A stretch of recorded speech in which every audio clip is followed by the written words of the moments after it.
Hello everyone. आज हम 11th chapter के एमसीक्यू करेंगे। 11th चैप्टर है हमारा वायुमंडल में जल। तो इसका फर्स्ट क्वेश्चन है, वायुमंडल महासागरों तथा महाद्वीपों के बीच जल का लगातार आदान प्रदान निम्नलिखित में से किस प्रक्रिया या किन प्रक्रियाओं द्वारा होता है। फर्स्ट है वाष्पीकरण, सेकंड है वाष्पोत्सर्जन, थर्ड है संघनन।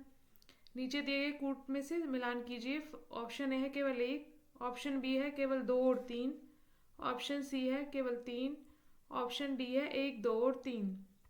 तो इसका सही आंसर है ऑप्शन डी, एक, दो और तीन।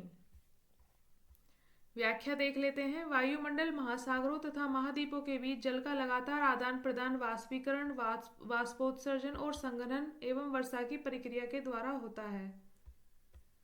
सेकंड है, निम्नलिखित कथनों पर विचार कीजिए। फर्स्ट है, वायु के प्रति इकाई आयतन में उपस्थित जलवाष्प की मात्रा को निरपेक्ष आर्द्रता कहते हैं। सेकंड है, किसी निश्चित तापमान पर वायु में उपस्थित जलवाष्प की मात्रा एवं जल ग्रहण करने की क्षमता के अनुपात को सापेक्षिक आर्द्रता कहते हैं। उपयुक्त में से कौन से या कौन सा कथन सत्य है। ऑप्शन है केवल एक, ऑप्शन है बी केवल दो, ऑप्शन सी है एक और दो दोनों, और ऑप्शन डी है ना तो एक ना ही दो। तो इसमें ऑप्शन सी सही है, एक और दो दोनों। नेक्स्ट क्वेश्चन है, निम्नलिखित कथनों पर विचार कीजिए। फर्स्ट है, जिस तापमान पर जल वाष्पीकृत होना शुरू होता है उसे वाष्पीकरण की गुप्त ऊष्मा कहते हैं। सेकंड है, वायु के तापमान में वृद्धि के साथ जल को अवशोषित करने की क्षमता घटती है। और थर्ड है, वायु की गति जितनी तीव्र होगी वाष्पीकरण भी उतना ही तीव्र होगा। उपयुक्त में से कौन से कथन सत्य हैं। ऑप्शन ए है केवल एक और दो, ऑप्शन बी है केवल एक और तीन, और ऑप्शन सी है केवल दो और तीन, और ऑप्शन डी है उपयुक्त सभी। तो इसका सही आंसर है ऑप्शन बी, एक और तीन सही है। वाष्पीकरण वह क्रिया है जिसके द्वारा जल द्रव से गैसीय अवस्था में परिवर्तित होता है। वाष्पीकरण का मुख्य कारण ताप है। जिस तापमान पर जल वाष्पीकृत होना शुरू होता है उसे वाष्पीकरण की गुप्त ऊष्मा कहा जाता है। वायु के अंश में जल को अवशोषित करने एवं धारण करने की क्षमता तापमान में वृद्धि के साथ बढ़ती है।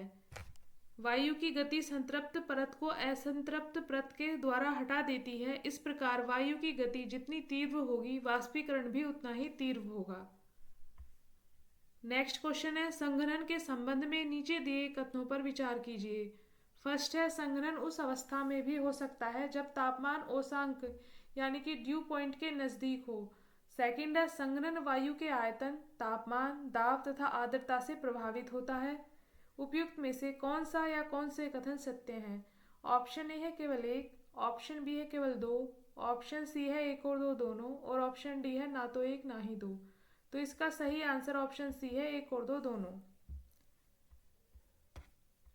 संघनन जल वाष्प के छोटे छोटे जलकणों या हिमकणों में बदलने की प्रक्रिया है। दूसरे शब्दों में जल के गैसीय रूप का पुनः जल में रूपांतरण होना ही संघनन कहलाता है।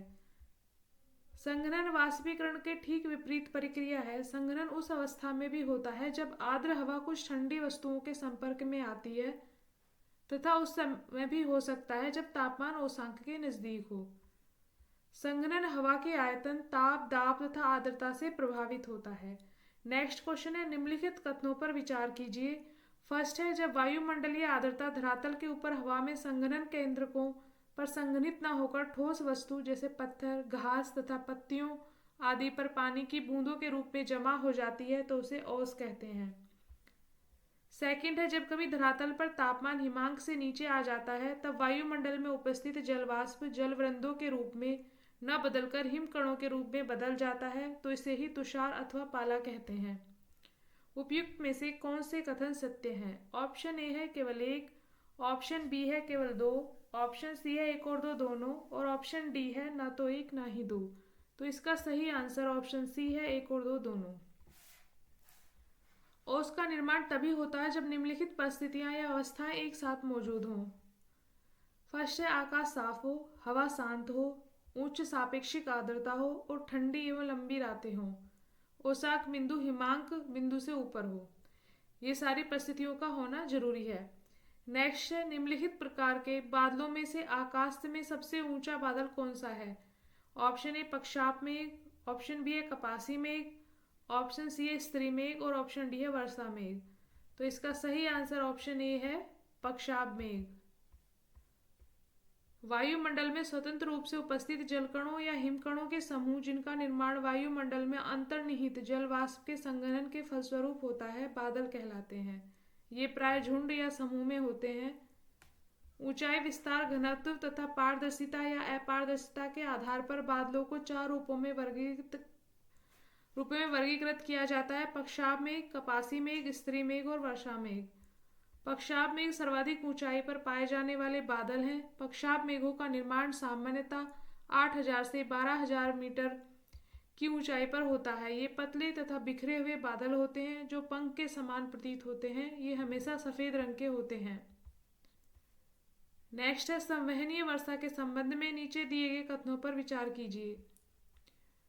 फर्स्ट है, यह वर्षा कपासी मेघों के द्वारा होती है। सेकंड है, इस वर्षा में कम समय में मूसलाधार बारिश होती है।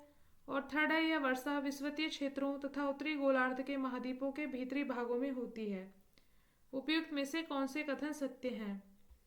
ऑप्शन ए है केवल 1, ऑप्शन बी है केवल 2 और 3, ऑप्शन सी है केवल 3 और ऑप्शन डी है उपयुक्त सभी। तो इसका सही आंसर है ऑप्शन डी, उपयुक्त सभी। हवा गर्म हो जाने पर हल्की होकर संवहन धाराओं के रूप में ऊपर उठती है। वायुमंडल को ऊपरी परत में पहुंचने के बाद यह फैलती है तथा तापमान के कम होने से ठंडी होती है। परिणाम स्वरूप संघनन की क्रिया होती है तथा कपासी मेघों का निर्माण होता है। संवहनीय वर्षा के दौरान बिजली की चमक तथा मेघ गर्जन के साथ मूसलाधार वर्षा होती है, लेकिन यह बहुत लंबे समय तक नहीं रहती। इस प्रकार की वर्षा प्राय विषुवतीय क्षेत्रों तथा खासकर उत्तरी गोलार्ध के महाद्वीपों के भीतरी भागों में होती है। नेक्स्ट है, वृष्टि छाया क्षेत्र का संबंध किस प्रकार की वर्षा से है? ऑप्शन ए है संवहनीय वर्षा, ऑप्शन बी है पर्वतीय वर्षा, ऑप्शन सी है चक्रवातीय वर्षा और ऑप्शन डी है इनमें से कोई नहीं। तो इसका सही आंसर है ऑप्शन बी, पर्वतीय वर्षा। आर्द्रता युक्त पवन के मार्ग में पर्वतीय अवरोध के कारण जब वायु का पर्वतीय ढाल के सहारे आरोहण यानी कि वायु का ऊपर उठना होता है, तो वायु ऊपर उठने के साथ साथ ठंडी होती जाती है। फलतः संघनन की क्रिया द्वारा वर्षा होती है। इस प्रकार की वर्षा को पर्वतीय वर्षा कहते हैं। पवनाभिमुख ढाल पर वायु के आरोहण के कारण ही सबसे अधिक वर्षा होती है, जबकि विपरीत ढाल पवनाभिमुख पर अवरोहण वायु का नीचे बैठने के कारण वायु शुष्क होती जाती है। फलतः वर्षा की मात्रा में कमी आती है, जिससे वृष्टि छाया क्षेत्र का निर्माण होता है। भारत में इसका सर्वोत्तम उदाहरण पश्चिमी घाट में स्थित महाबलेश्वर, जहां वर्षा 600 सेंटीमीटर और पूर्णा जहां वर्षा 70 सेंटीमीटर है, जो एक दूसरे से थोड़ी ही दूरी पर स्थित है। इसका कारण यह है कि महाबलेश्वर पवनाभिमुख ढाल पर तथा पुणे पवनाभिमुख ढाल पर अवस्थित है। नेक्स्ट क्वेश्चन, संसार में वर्षा के वितरण के संबंध में नीचे दिए कथनों पर विचार कीजिए। फर्स्ट है, स्थलीय भागों की अपेक्षा महासागरों के ऊपर वर्षा अधिक होती है। सेकंड है, विषुवत वृत्त से 35 डिग्री से 40 डिग्री उत्तरी एवं दक्षिणी अक्षांशों के मध्य पूर्वी तटों पर बहुत अधिक वर्षा होती है। उपयुक्त में से कौन से कथन सत्य हैं? ऑप्शन ए है केवल 1, ऑप्शन बी है केवल 2, ऑप्शन सी है 1 और 2 दोनों और ऑप्शन डी है ना तो 1 ना ही 2। तो इसका सही आंसर ऑप्शन सी है 1 और 2 दोनों। विश्व के स्थलीय भागों की अपेक्षा महासागरों के ऊपर वर्षा अधिक होती है, क्योंकि वहां पानी के स्रोत की अधिकता के कारण वाष्पीकरण की क्रिया लगातार होती रहती है।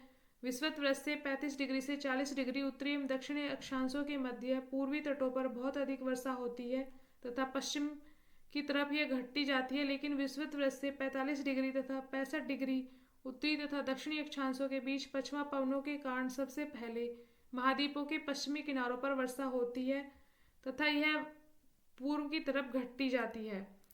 तो यहाँ पर यह चैप्टर हमारा समाप्त होता है। Thank you everyone. अगर आपको ये पसंद आए तो लाइक और शेयर करें।